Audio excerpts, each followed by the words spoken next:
Welcome to the Slop Temple. We pray this video helps. In this video, I will show you how to make pancakes very easily. Let's start by gathering all your ingredients and equipment. You'll need staples like flour, milk, and eggs, plus a good mixing bowl and whisk. Don't forget to preheat your griddle to a medium-low setting. This ensures your pancakes cook evenly and beautifully. Getting everything ready beforehand makes the whole process smooth and enjoyable. Now, let's create that perfect batter. First, combine your dry ingredients, like 2 cups of flour and 2 tablespoons of sugar, in a large bowl.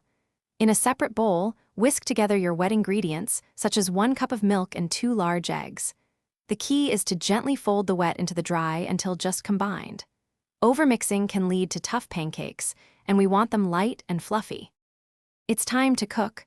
Pour about 1/4 cup of batter for each pancake onto your preheated griddle. Watch for bubbles to form on the surface.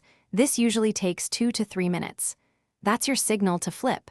Cook the other side until it's beautifully golden brown, which should be about 1 to 2 minutes. You'll be making perfect pancakes in no time. Once cooked, stack your delicious pancakes on a plate to keep them warm while you finish the rest of the batch. Now comes the fun part, adding your favorite toppings. Whether it's classic maple syrup, fresh berries, or a dollop of whipped cream, customize them to your liking. Enjoy your easy, homemade pancakes with family and friends. They're sure to be a hit. Thanks for watching. Consider subscribing if we helped you.